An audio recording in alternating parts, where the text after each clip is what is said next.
All right, well, excited about home game Saturday in the pit. Obviously, is a great opportunity. Anytime you can get those weekend games, good game times. Hopefully it'll be a great crowd. And we got to be prepared. To go play. We can't be overlooking for San Fran. We just got to focus on the task at hand. So it was good to play well versus. Western New Mexico, get a little rest yesterday, and then we got to have 2 great days of practice leading up to Saturday. Jalen's a guy that, earlier this season, first 3 games, I would have said, you guys go as he goes. And that still may be the case to a certain extent, but he hasn't done quite in the next 3 or 4 games what he did those first 3, where it looked like he was going to be scoring 20 a night and 7 assists every game. Is there anything going on with him, first of all, health-wise? Or is there anything that you see that even would speak to why he was the only starter, I think, that wasn't in double figures? I guess Josiah wasn't. Javante and Josiah. Okay, it wasn't close. I don't know what I'm talking about. But Jalen doesn't seem to, offensively and scoring-wise, be what he was the last few games. Yeah, no, I don't think. I think it's what we talked about at the beginning of the year of the sacrifice to go find great shots for other people. I know he's trying to put an emphasis on being more of a pure point guard, a high assist, low turnover guy. He can certainly score the ball, but we don't need him to score 40 like he did at Air Force, or he had 30 multiple times. We want him to score. We want him to take what he can get, but. No, I don't think it has anything to do with him. I don't think there's anything going on with him health-wise. I just think he's trying to help the team win and show, what can he be at the next level. And I've said over and over again, you're not going to be this high output scoring-wise type guard. So I think he's just trying to be a pure point. Is he reading the game right? Is he reading these games properly as a point guard, you think?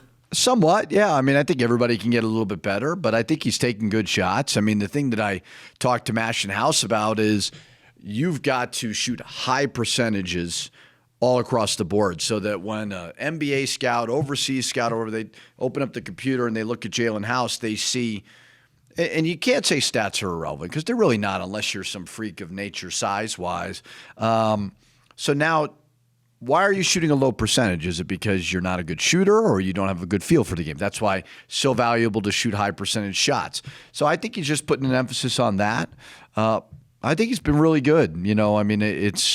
We've been very, very efficient offensively. That's what we've been trying to do, is get high percentage shots, not turn the ball over, and it starts with House. Since it's one more on Jalen, then I'll hand it over, I promise. Donnie the other day said he's as good an on-ball defender, as he's ever played against and stuff like that. It looks like Jalen's okay with playing to a certain aggression level until he gets maybe foul 1 in the first half or 2. And is that something you guys talk about, the foul count and how aggressive he is until that foul comes? The problem is we want him to be aggressive, but he can't put us in a scramble situation by gambling, and then their guards are just going downhill and we're all over the place. So he needs to find a way to be very aggressive on the ball but not put us in rotations. Or if he's going to dig in the post, he can't be doing it from somewhere else where he's not. So he's got to stick within the scheme of what we're giving him but still be aggressive. And that's been the biggest selling, or what we've tried to preach to him is we want you to be aggressive. There's nobody better at getting 1 or 2 charges a game just on a push-off. But when you're running all over the place and we can't predict what you're doing, it's just too hard. So pick your spots of where you can get steals and do those things. Because he's an elite-level on-ball defender. You guys haven't had to scramble a whole lot, it looks like. Hasn't been bad. He had one game, the second game in the Lobo Classic, North Dakota State, where we were kind of all over the place, and then he rebounded very, very well. So it's just, again, it's like football, like putting heat on the quarterback, but you just got to stay within our schemes. And he's very, very good at it. Chris, as far as I don't know that there's a whole lot wrong with 8-0, but are you a little concerned with the 3-point shooting percentage? No, not really. We're not shooting a lot of them, but a little bit of that's by design. We feel like we have an advantage at the basket. I think we have a good shooting team. We're just not shooting a lot of them, which is great. The highest percentage shot is at the rim, and I think they're understanding. My whole point to them is the percentage of shots that we take need to be the highest at the shots that we make the most. And at the rim has been the best for us, and I think they're seeing that. So I'm not concerned with it. I mean, I think offensively we've been really good. I think our defense really has a lot of room to grow, but the offense, I got no complaints. As far as Javante, he seems like it's a confidence kind of thing. When his confidence is high, he's knocking down shots. When it's not, he doesn't. Is he the kind of guy that you kind of have to keep him up and keep stroking him and that kind of thing? Well, I try to build confidence with everybody. I think everybody on our team, players, coaches, they need that from me. What I tell anybody who's not making shots, I will never bench you if you don't make shots. Now, I will bench you if you take bad shots. I will take you out of the game if I feel as though you not making shots is affecting the way that you're playing. I'll take you out. But move on to the next shot. What's the big deal? The beauty of basketball is if you miss a shot, you can still provide value on the other side. So yeah, I mean, I want to give everybody confidence. I want to give them confidence that if they take a good shot, I believe it's going to go in. Now, you take bad shots. Now, Javante's not doing that. Then you're going to sit. But he's taking good shots, so I have no problem with it. I believe it'll come. So looking at Saturday, you just said the offense rolling. You're still looking for improvements on the defensive side. What are you looking to get out of Saturday? Looking to get a win. I think we can improve on everything. I treat every game the same. Doesn't matter if it's UTSA, Western New Mexico, San Fran, Iona. I treat them all the same. I mean, it's just I want to keep getting better. We are in a great spot where we have progressed so much since we got here, but we haven't arrived at where we want to go to. So we've got a lot of season left.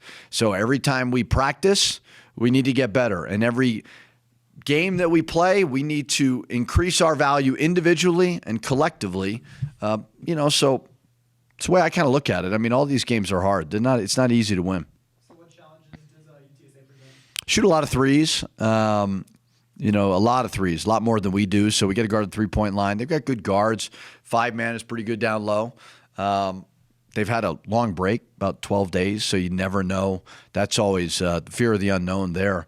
They play a variety of defenses that probably keep us off balance a little bit. So we just got to go play basketball. And we can't overlook going to Vegas the next day or anything like that. I mean, we just got to go play our best game of the year. Practice, courtside, the locker room, like what kind of conversations are you having? What's the focus right now?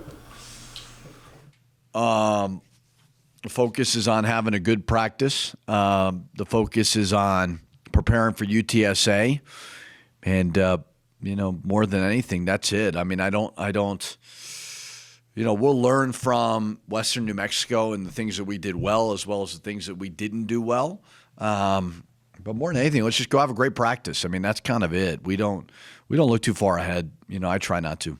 Do you have any health updates on anyone but E-Man in particular? I think it's going to be a little while. So he's not going to – I would highly doubt he plays Saturday. Is it the same leg that he broke, or do you know about that?